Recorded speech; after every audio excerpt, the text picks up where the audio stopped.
Tibou Camara, en direct. Bonjour Lamine. Merci de reprendre aux questions des grandes gueules.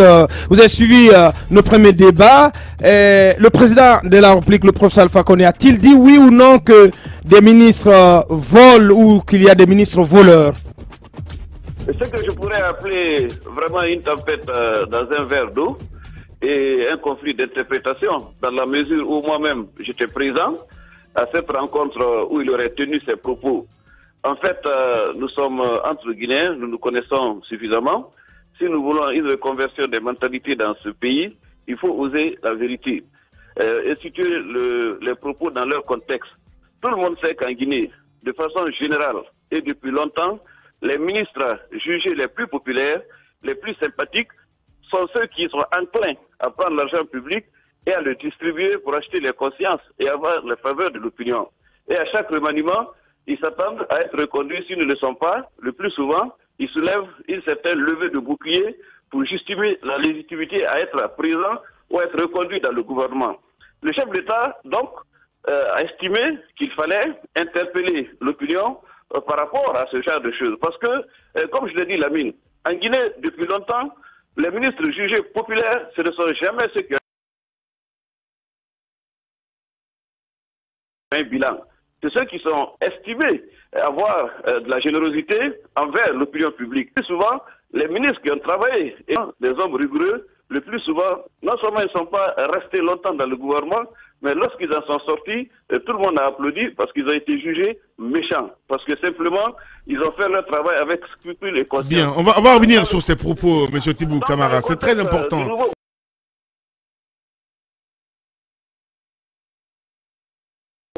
Oui. Le chef d'État a voulu dire qu'il ne faut pas s'attendre à ce que justice, dans l'objectif, étant souvent sous l'emprise de la générosité entre guillemets. Ça, c'est déjà entendu.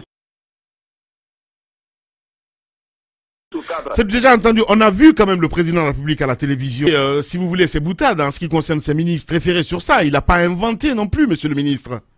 Non, moi je pense que, je ne dis pas qu'il a inventé, mais il a mal compris. Moi, j'ai la même compréhension que Sidya Touré, honnêtement parlant. Je dis simplement que moi j'étais présent. Oui. Et que le président a parlé dans un contexte... Ce n'est pas une question, que vous étiez présent. Ce n'est pas une question que vous étiez présent ou pas. Tout le monde vous a vu, il n'y a pas que vous, monsieur le ministre. Mais c'est sorti quand même à la télévision guinéenne. Voilà. Donc, monsieur Lamine, vous me permettrez de dire que le président a parlé de façon générale, parce que tout le monde connaît l'histoire des gouvernements dans ce pays, et dans le contexte du prochain remaniement. Justement, nous ne voulons plus de cela, c'est-à-dire de ministres jugés populaires ou sympathiques ou performants simplement parce qu'ils auraient les faveurs de l'opinion à raison de leur générosité. Ce que le pays souhaite, donc vous reconnaissez des cadres patriotes et intègres qui sont jugés sur le travail qu'ils font et non sur les actions en direction de l'opinion. Bien. Allez vite, alors, monsieur le ministre, un ministre enclin à puiser dans les caisses de l'État pour acheter des consciences, c'est un ministre voleur. J'ai envie de dire, c'est plutôt vous qui n'avez pas compris. Sidya Touré a bien compris ce propos. Qui souhaite avoir ce genre de ministre dans son gouvernement. Mais vous savez bien, comme je le dis, on n'a pas commencé à constituer des gouvernements avec le professeur Alpha Condé. Et que ce remaniement à venir n'est pas le premier, et sans doute le dernier gouvernement que la Guinée connaît. Il faut tirer l'expérience des erreurs passées. Il faut tirer les leçons de ce que le pays a connu comme expérience. Je le dis et j'insiste.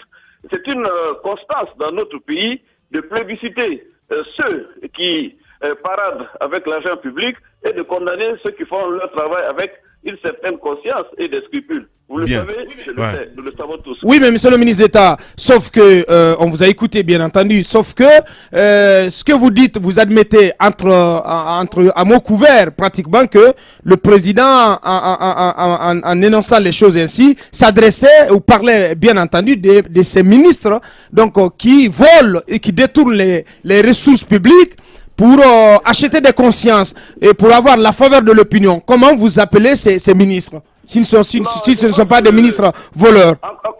Encore une fois,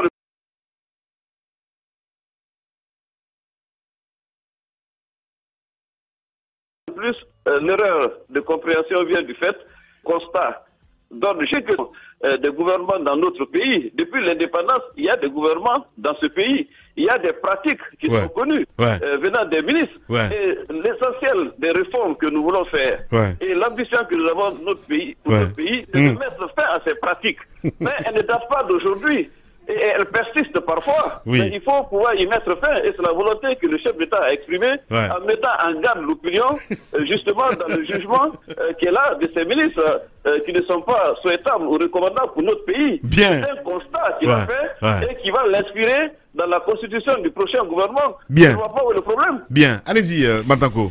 Oui, Monsieur Camara, sans langue de bois, dites-nous, effectivement, vous qui êtes auprès du chef de l'État, est-il une erreur d'annoncer, c'est-à-dire de réserver le poste de Premier ministre exclusivement qu'au fils de la Basse-Côte? Sans langue de bois, moi j'estime que tous les Guinéens méritent d'être à des postes de responsabilité, sans la moindre discrimination et sans le moindre sentiment d'injustice ou d'exclusion. Les Guinéens sont égaux en droit et en devoir, y compris pour l'accès aux postes de responsabilité. Donc moi, je ne plaiderai pas pour un cadre en particulier ou pour une région en particulier. Il appartient au chef d'État de voir le Guinéen, quelle que soit son origine politique ou ses convictions, le Guinéen le mieux indiqué. Oui, est-ce qu'on peut dire alors que c'est une erreur d'annonce de la part du chef de l'État et avec ces problèmes d'effet d'annonce également, vous qui le côtoyez, qu'est-ce qui se passe réellement? Pourquoi le chef de l'État commet des erreurs de ce genre en annonçant? Parce qu'on se rappelle que lors de l'attaque de son domicile, il vous avait cité dans une interview également. Non, moi je pense que le chef de l'État est un homme qui peut s'exprimer sur des faits, sur des événements, et qui peut aussi, lorsque les enquêtes évoluent ou les faits évoluent, peut également rétablir la vérité. Cela est tout à fait normal. Donc moi je pense que ce que vous appelez des effets d'annonce, on le connaît en matière politique, chacun peut exprimer un point de vue, y compris le chef de l'État, à propos même de sa propre gouvernance. Et je pense que la critique et l'autocritique sont saines en démocratie. Tibou Camara, en direct ce matin chez les GG. Mon cher Moussa ici là. Monsieur Camara, dans les faits, est-ce que ce pays est gangréné par la corruption et aussi le chef de l'État croise les bras et ne sanctionne pas? Est-ce que ce que Sidya Touré a dit est vrai ou faux? D'abord, M. Sidya Touré est un allié du président et un partenaire de la majorité présidentielle, comme vous le savez. Et je pense que dans la vie publique, chacun est libre de ses propos et responsable de ses actes. À chacun d'en tirer les conséquences s'il le souhaite. Maintenant, moi je pense que la lutte contre la corruption, l'impunité, les détournements de deniers publics, ce n'est pas un défi propre à la seule Guinée, notre pays. C'est un défi commun à tous les États. C'est une attente légitime de tous les peuples. Maintenant, là où chacun est jugé, où vous pouvez avoir raison, c'est par rapport à l'effort fourni pour lutter contre ces pratiques et à la volonté politique d'y mettre fin.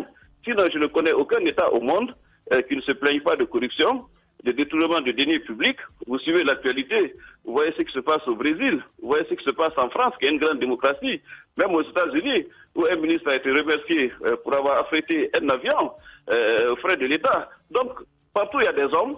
Nécessairement, il y a des tentations de faiblesse, il y a des pratiques qui ne sont pas toujours recommandables, mais il appartient à ceux qui en ont la charge, c'est-à-dire des institutions et de l'État, d'y mettre fin et d'instaurer une discipline dans les comportements et dans les actes. Ce qu'on appelle la bonne gouvernance. Voilà. On peut intituler ce film En route vers 2020. Titi a décrypté un petit peu tout à l'heure. Mais franchement, sans langue de bois, pour vous, c'est une guerre ouverte. Cette sortie de Sidya, c'était bien calculé.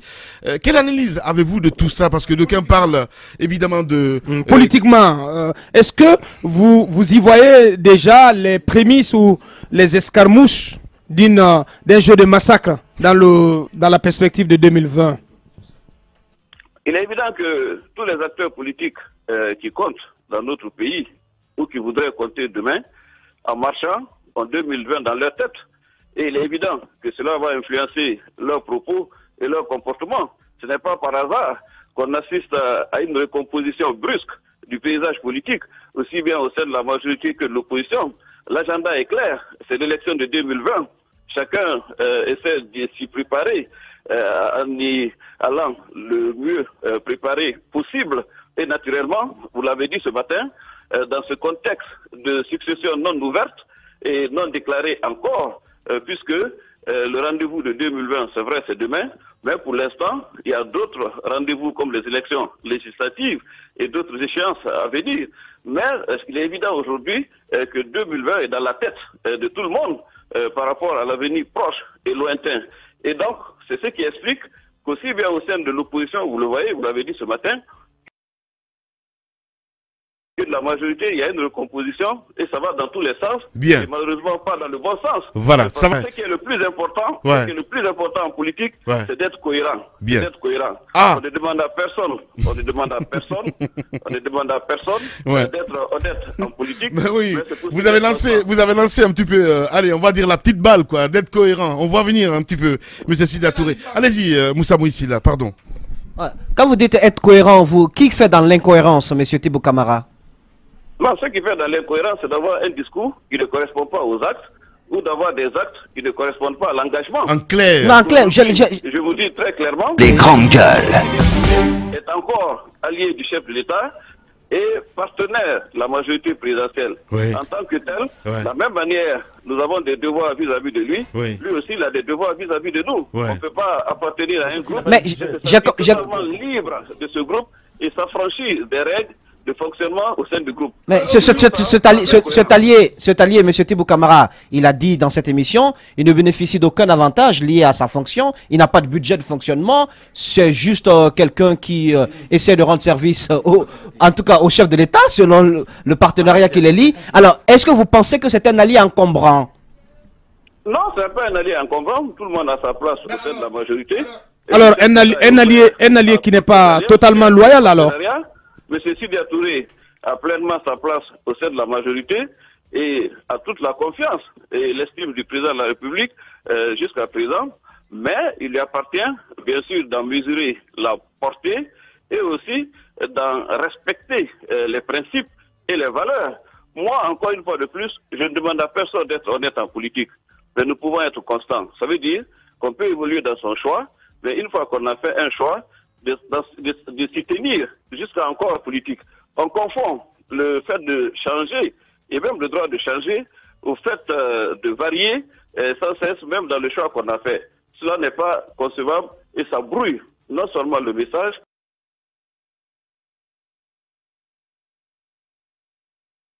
mais ça rend peu crédible la parole publique. Waouh. Alors là, la balle est lancée. Allez-y, mon cher Tamba. Personnellement, j'ai sur la corruption et la malgouvernance, monsieur le ministre.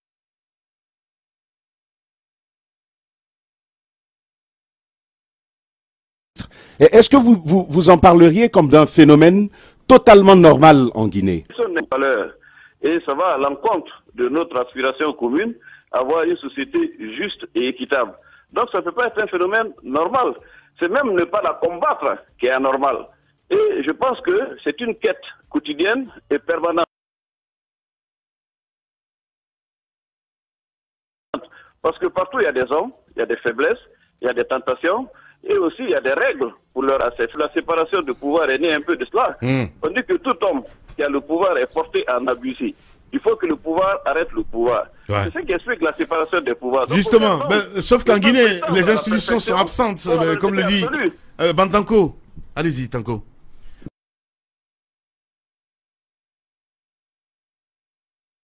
Oui, Monsieur Camara, effectivement, on parlait de la nomination d'un Premier ministre. Alors, à votre avis, que pourrait faire la situation de l'absence ou de la non-présence des institutions républicaines? Vous-même, vous l'avez dit ce matin, et je vous en félicite d'ailleurs, c'est moins le choix de la personne que la responsabilité de chacun à assumer les fonctions qui sont les siennes ou le mandat qui lui a été confié.